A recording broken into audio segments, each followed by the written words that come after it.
Halo, salam pencerahan bersama saya lagi Reza Watimena di Rumah Filsafat. Kami tetap dengan misi kami untuk mewujudkan dunia yang sadar dan bernalar sehat. Mohon maaf karena 3 bulan ya, 2-3 bulan ini kita off karena ada kesibukan lain. Ada teman-teman kru Rumah Filsafat juga sedang disibukkan oleh banyak hal. Sekarang kita mulai lagi, kita belajar filsafat lagi, kita diskusi lagi. Jangan kemana-mana.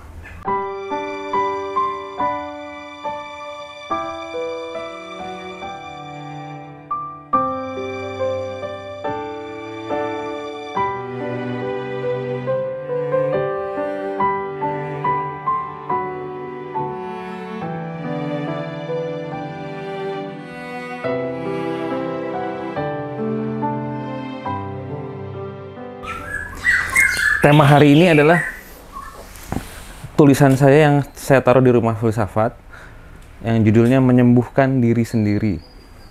Menyembuhkan diri sendiri. Jadi, apa kira-kira peran filsafat untuk membantu manusia menyembuhkan dirinya sendiri ya, untuk kesehatan.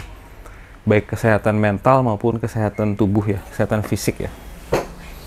Jadi, setiap orang itu kan ingin hidup sehat ya. Kalau bisa, kita tahu kita semua akan mati, tapi setidaknya sebelum mati kita tuh sehat dan sakitnya tidak perlu terlalu lama lalu meninggal begitu.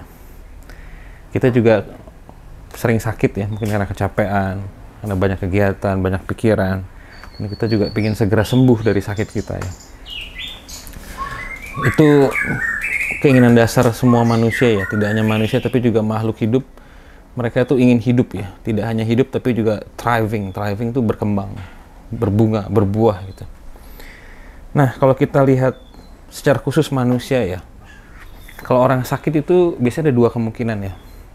Sakit kronis itu kelainan fungsi organ. Misalnya jantung tidak berfungsi dengan baik, ginjal tidak berfungsi dengan baik, atau kanker misalnya. Kanker itu ada sel-sel yang tadinya sehat tiba-tiba merusak sel-sel sekitarnya, jadi dia menjadi musuh bagi teman-temannya gitu. Itu juga penyakit kronis ya, jadi ada disfungsi organ, ada kelainan fungsi organ. Diabetes juga misalnya, tubuh tidak bisa mengolah gula. Dan ada satu jenis penyakit lain disebut penyakit infeksi. Penyakit infeksi itu serangan virus atau bakteri dari luar.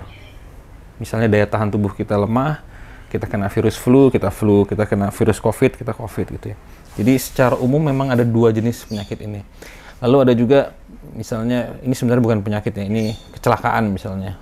Kaki patah, tangan patah, atau gegar otak gitu ya. Jadi peristiwa-peristiwa itu bisa menimpa hidup manusia. Nah, terkait dengan kesembuhan, dari kacamata filsafat kita harus lihat dan sadar bahwa yang menyembuhkan diri kita itu adalah tubuh kita sendiri, bukan obat. Obat, terus tindakan dari dokter, dari perawat, itu hanya membantu proses penyembuhan. Tapi yang sungguh-sungguh menyembuhkan itu adalah diri kita sendiri. Nah, pertanyaannya, bagaimana membantu supaya tubuh kita sendiri bisa menyembuhkan dirinya sendiri, membantu proses penyembuhan diri sendiri itu gitu ya. Nah, di dalam filsafat Asia ada sebuah kondisi yang disebut sebagai homeostasis. Homeostasis adalah kondisi alamiah. Artinya tubuh kita kembali ke kodratnya, kembali ke fitrahnya, menjadi sealamiah mungkin, senatural mungkin. Kalau kita punya handphone tuh reset to factory setting ya, kembali ke kondisi yang paling awal, paling asali gitu. Nah, seringkali manusia itu tidak bisa kembali ke kondisi alami tersebut, kondisi homeostasis namanya, karena dia terlalu banyak pikiran, stres, takut, cemas, apalagi, sehingga badannya tidak bisa tenang, tidak bisa rileks, dan akhirnya homeostasis tidak terjadi, maka proses penyembuhan menjadi lama. Jadi homeostasis ini adalah momen ketika tubuh kita begitu rileks, pikiran kita begitu rileks, lalu proses kesembuhan terjadi secara alami. Ini yang disebut homeostasis. Dan manusia modern seperti saya, seperti Anda, seringkali sulit untuk mencapai titik homeostasis ini, tadi seperti yang saya sebutkan ya. terlalu banyak kecemasan, terlalu banyak ketakutan, terlalu banyak keinginan, gitu. Gelisah, tubuh tidak bisa rileks, pikiran tidak bisa rileks, dan akhirnya sakit tambah parah, tambah lama, dan bahkan mungkin tidak sembuh ya, gitu. Jadi cacat atau meninggal gitu. Nah, pertanyaannya lalu, bagaimana kira-kira filsafat bisa membantu proses homeostasis ya? Manusia kembali ke titik alaminya, ke titik aslinya. Di dalam filsafat Eropa, hal ini tidak banyak disinggung ya. Bahkan kalau saya bilang, belajar filsafat Eropa itu seringkali bukan membuat kita homeostasis, tapi malah tambah stres itu, tambah penuh kecemasan, ketakutan, kebingungan karena berpikir hal-hal yang sangat mendalam soal kehidupan. Jadi dalam soal kesembuhan, filsafat Eropa tidak banyak membantu. Kalau kita lihat filsafat Asia, di India, Cina, Asia Tenggara, Asia Timur, homeostasis adalah bisa dianggap sebagai tujuan tertinggi ya. Manusia kembali ke fitrahnya, kembali ke kodratnya yang alami. Dalam episode pencerahan saya juga pernah singgung ya, pencerahan itu artinya kembali ke jati diri kita yang asli, kondisi alami kita sebagai manusia. Nah, bagaimana cara filsafat Asia membantu menciptakan homeostasis, terutama ketika kita sakit, ataupun ketika kita sehat, supaya daya tahan tubuh kita tetap stabil, sehingga virus, bakteri masuk tidak terlalu mengganggu, pun kalau sakit nggak terlalu lama, 2-3 hari bisa sembuh gitu ya. Tidak perlu berlama-lama gitu. Saya juga baru sakit kemarin, ada infeksi mungkin karena kecapean, daya tahan tubuh turun lalu infeksi masuk, tapi sekitar 2 harian sudah sembuh karena ya saya menerapkan homeostasis tadi ya. Nah, di dalam filsafat Asia, terutama tradisi Zen ya, yang berkembang di Cina, Korea, dan Jepang, homeostasis bisa dicapai jika kita kembali ke kondisi sebelum pikiran.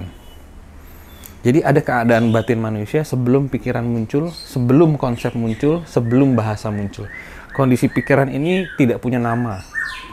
Dia hanya sadar dan hidup gitu ya.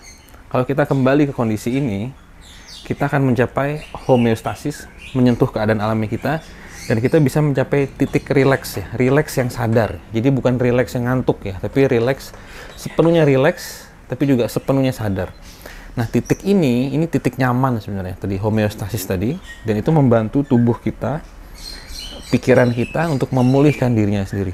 Pun kalau sakit, jadi manusia itu kan pasti sakit ya. Satu titik dia pasti sakit.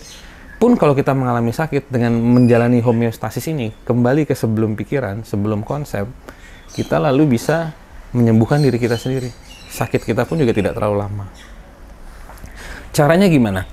Di Zen, setidaknya ada 2 cara yang saya lihat ya. Yang pertama adalah coba untuk duduk dan hanya mencerap dunia ya. Hanya mempersepsikan dunia. Tidak menganalisis, tidak memikirkan hal-hal yang terjadi gitu ya. Hanya mencerap, perceiving, wahrnehmen bahasa Jermannya. Jadi hanya melihat. Contohnya, kebetulan ini kita lagi syuting di luar. Kita lagi pindah tempat, ini di teras rumah saya. Banyak suara nih, ada suara burung, ada suara tukang kerja, ada suara mobil lewat. Coba dengarkan semua suara itu tanpa dianalisis, tanpa dipikirkan. Cukup hanya dengarkan. Setelah beberapa lama, mungkin setelah 5-10 menit, kita hanya mendengarkan suara, pikiran kita akan mencapai homeostasis.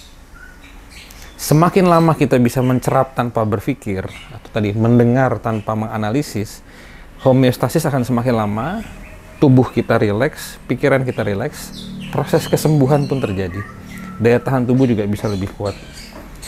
Ini yang saya sebut proses perceiving ya, hanya mencerap tanpa menilai, tanpa menghakimi. Misalnya menghakimi itu, suara itu berisik banget sih, itu tukang berisik banget, dak dok, itu mobil knalpotnya jelek banget. Nah, itu namanya udah menilai, sudah menghakimi. Oh, itu suara burung berisik banget, itu namanya sudah menilai. Jadi jangan menilai, jangan menghakimi, cukup dengarkan, cukup mencerap gitu. Bisa juga objek yang lain ya. Misalnya saya sedang duduk nih. Saya merasakan pantat saya menyentuh kursi. Saya merasakan punggung saya menyentuh kursi. Dan saya tidak menilai. Saya tidak menghakimi, saya tidak menganalisis, saya hanya merasakan. Just feel, hanya merasakan. Kalau ini dilakukan 5-10 menit, homeostasis akan mulai terjadi, tubuh akan rileks, batin pikiran akan rileks, proses kesembuhan pun bisa terjadi, homeostasis muncul. Nah, itu cara pertama. Cara kedua di dalam tradisi Zen adalah dengan melatih koan ya. Koan adalah sekumpulan kalimat, biasanya dalam bentuk pertanyaan, yang bertugas untuk memotong pikiran analitis kita. Memotong pikiran diskursif ya. Atau dengan kata lain, membuat kita berhenti berpikir. Ada 2 contoh yang saya ingat.